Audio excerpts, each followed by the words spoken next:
Hi, it's Dr. Rowe here answering your questions on property, and a great question has come in relating to should I invest in HMOs? Now, this is a subject that I think is worthy of a little bit more attention, and I'm actually going to come back and revisit this on a couple of occasions.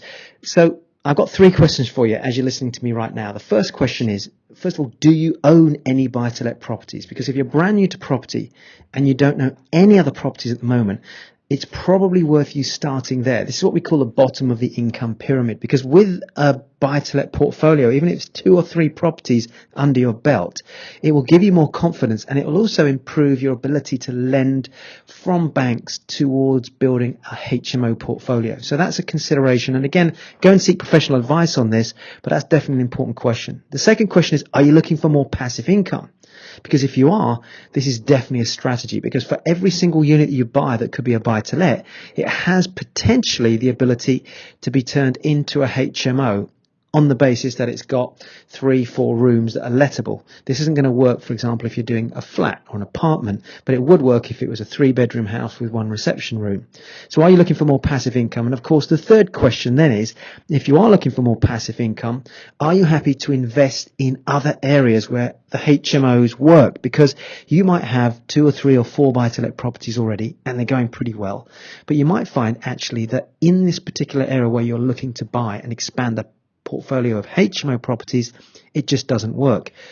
So for example, it might be that this is a brilliant family area, but most single people don't want to rent there. Or it might be that it's a brilliant family area and you want to rent to students, but there's no student university nearby, or if it's too far from the university. Or it might be that you're looking at houses, you think these are great to do as HMOs, but actually they're just too far from the railway station, there's no public transport, it's not ideally suited. So some areas are not right for HMOs. It might even be that it's an Article 4 area where there's restrictions on whether you can even do that. So let's take a look at the situation where you've bought yourself a buy-to-let property, and this is John. He's going to move into your buy-to-let property.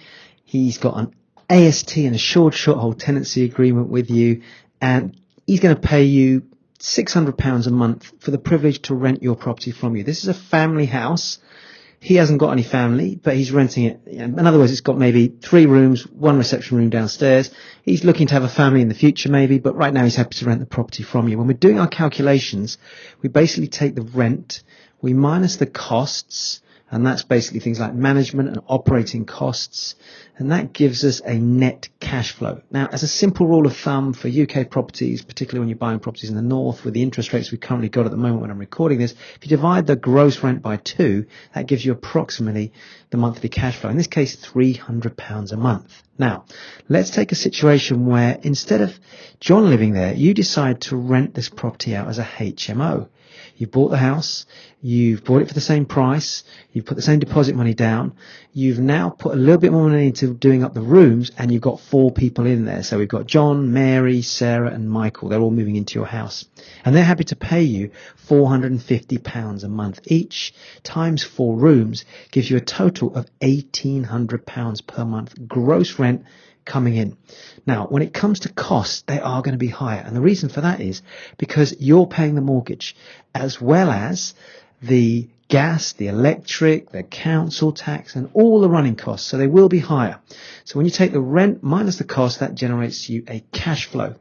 And in this example, I'm giving you a figure of approximately £850 per month cash flow, which is reasonably accurate. Normally you'd divide by 2, so it depends on the type of mortgage you've got and the interest rates. But if you assume, say, on £1,800 a month, you're keeping it about £850 on a HMO, that's reasonably sensible.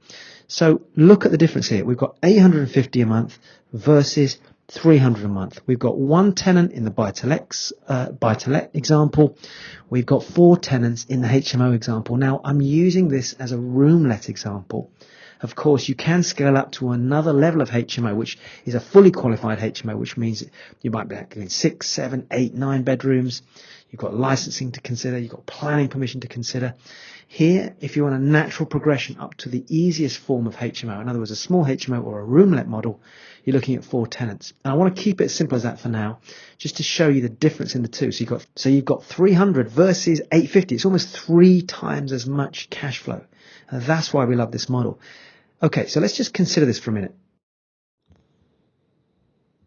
Okay, I want you to imagine a situation where you've got the ability, you've earned enough money, you've saved enough money, you might have been able to borrow money from family members, for example, to help you build this portfolio. And now you've got the ability not just to buy one property, but you can buy several properties. As a buy-to-let, it will produce 300 a month for you. As a HMO, it'll produce 850 a month for you. So imagine a situation where you can split your money and now you can start to buy one, two, three, in this case, four properties. You could do four buy-to-let properties, which would produce for you £1,200 per month net cash flow.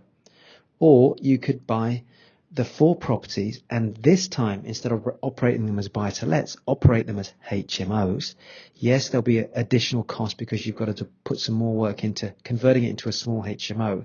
But the difference there is you're producing for yourself £3,400 a month net cash flow on all four properties. That is a significant difference. What we're talking about here is building a portfolio.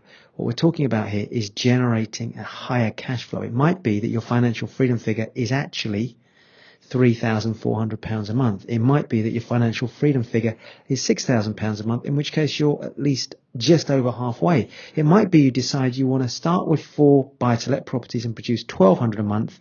Now with a bit more experience, you decide to scale up and put another four in place, and now you get £3,400 a month, and now you're up to £4,600 a month. And then you might say, well, hold on a minute. Those first four properties that I had as buy-to-lets, why don't I now switch them over to small HMOs? And now I've got 3,400 on the first four, 3,400 on the second four, giving me £6,800 a month cash flow, which actually exceeds what I need.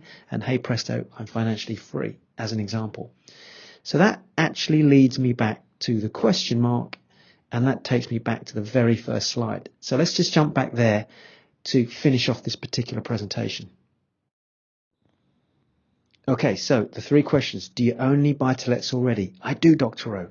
Are you looking for more passive income? I am, Dr. Rowe. And are you happy to invest in other areas where HMOs work better? Now, listen, it might be that your buy-to-lets that you currently own are actually in a good location for HMOs, in which case you say, hey, you know what? I want to increase my income.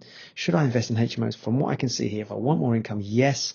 In that case, let me turn my existing buy-to-lets into HMOs. Or it could be that you keep your buy-to-lets as they are.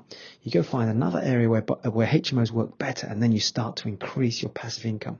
Now, I'll tackle this subject in other questions as we start to look into this deeper, but for now, I hope this has answered the question, should I invest in HMOs? And I think these questions will help guide you. Take care for now.